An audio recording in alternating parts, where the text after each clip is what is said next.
6 years of personal tax returns for past President Donald Trump are now publicly available, sans personally identifying info like Social Security numbers, and the copies of the docs publicly released on Friday confirm earlier info from the congressional body known as the Joint Committee on Taxation that he paid nothing in personal income taxes to federal authorities in 2020.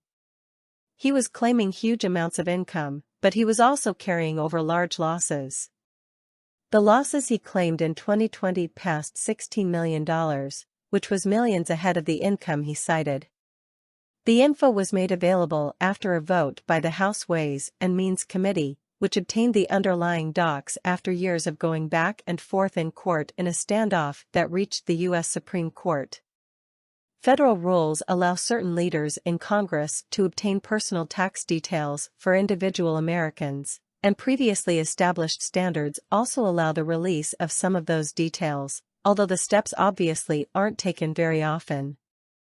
Ordinarily, presidential contenders and officeholders throughout recent decades have released their personal tax info of their own volition, allowing a look at potential conflicts of interest affecting potential or current White House occupants. Trump refused. For 2017, Trump paid just $750 in personal income taxes, although his bills reached significantly higher levels in the remaining 2 years of his presidency, including 2018 and 2019. The consistency with which others seeking the presidency have revealed their personal tax info makes it extremely difficult to believe any contentions from Trump and Republicans that sharing Donald's financial details will somehow establish some kind of damaging precedent. A precedent already existed, and it's Trump who broke with it.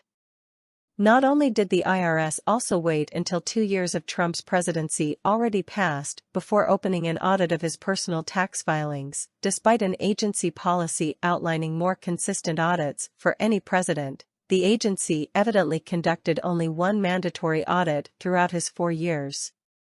The examination of his filings started in 2019, covering his 2016 taxes. IRS agents opened an audit of Trump's 2015 returns, but available details indicate the agency didn't designate it as mandatory. Adding to questions about the timing and handling of this agency interest, the IRS only started its audit of the 2016 returns after an initial request from the Ways and Means Committee for Trump's records.